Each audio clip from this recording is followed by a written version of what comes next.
Nosotros pedimos una intervención internacional.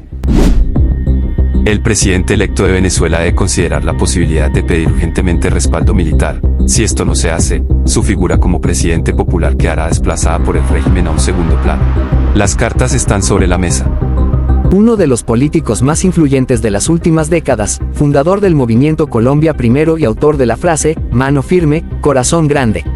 Ocupó la Secretaría General en el Ministerio de Trabajo, fue director de Aeronáutica Civil a nivel nacional, alcalde de Medellín de 1982 a 1984, senador nacional entre 1986 y 1994, gobernador de Antioquia entre 1995 y 1997, y finalmente ocupante de la Casa de Nariño entre 2002 y 2010.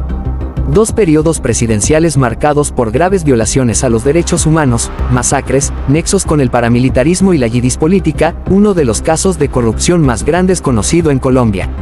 Tras el fracaso del proceso de paz entre las FARC y el saliente gobierno de Andrés Pastrana, Uribe fue elegido como presidente de Colombia en el 2002.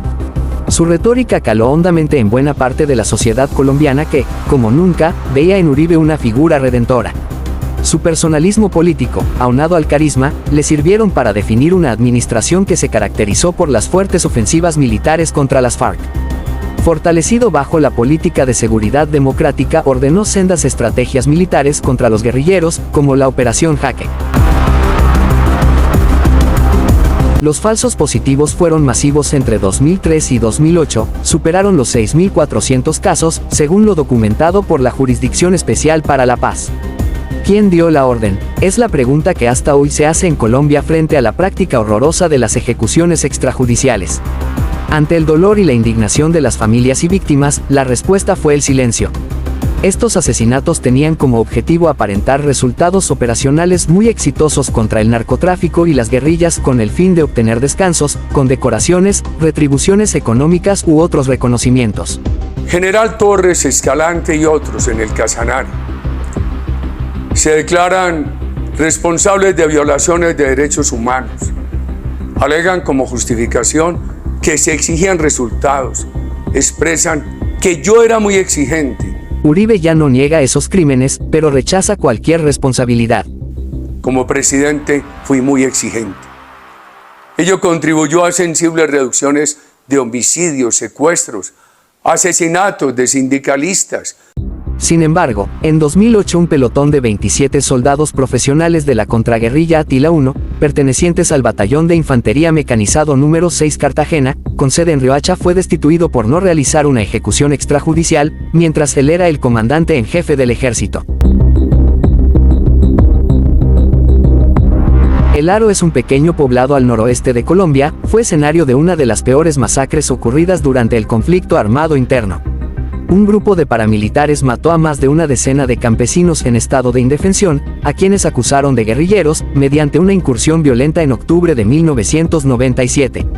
Quemaron casas, robaron ganado y provocaron el desplazamiento forzado de decenas de familias. El exjefe paramilitar de las Autodefensas Unidas de Colombia, Salvatore Mancuso, ha salpicado con sus declaraciones al expresidente. De acuerdo a Mancuso, Uribe, entonces gobernador de Antioquia, junto con Pedro Juan Moreno, su entonces secretario de gobierno, y los militares de la Cuarta Brigada de las Autodefensas participaron en la planeación de la masacre ocurrida entre el 22 y el 26 de octubre. Señor Mancuso, usted ha dicho también que el entonces gobernador de Antioquia, Álvaro Uribe, tenía pleno conocimiento de la masacre del Aro. ¿Por qué afirma eso? Desde hacía tiempo atrás, el señor Pedro Juan Moreno nos pidió a los comandantes de autodefensa que por favor organizáramos una operación militar en el área para recuperar esos secuestrados y para ejecutar una operación de castigo contra la guerrilla. Una operación en la cual se nos entregó un listado que fue una barbaridad. Después del tiempo pude comprender que esto jamás debió haberse presentado, porque ir con una lista entregada por el Estado para asesinar, para ejecutar a unas personas, para que no siguieran supuestamente colaborando o fungiendo como milicianos o como financieros o como carceleros de la guerrilla, entonces con esa lista en mano ingresamos a la zona y ejecutamos estas acciones generales. En 2023, Mancuso, quien purga una condena en los Estados Unidos, insistió en que Uribe siempre tuvo conocimiento de la operación.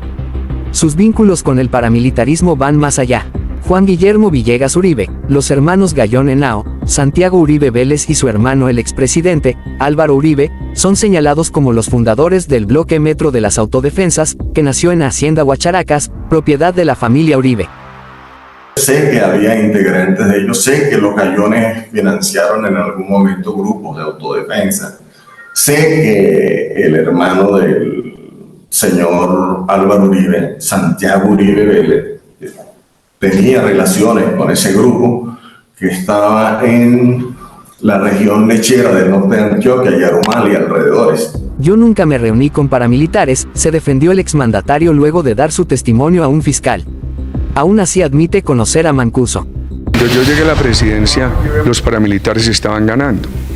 Si yo no los hubiera combatido como los combatí por igual a ambos, seguramente los paramilitares habrían acabado con la guerrilla.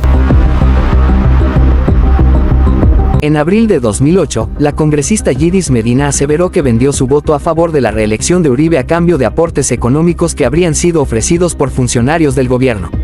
Cuando entró el presidente, entonces Iván le dijo al presidente, no, presidente, estos temas no los habla usted, de que lo hable el secretario. Entonces el presidente le dijo, no, doctor Iván, esto lo hablo yo con ella.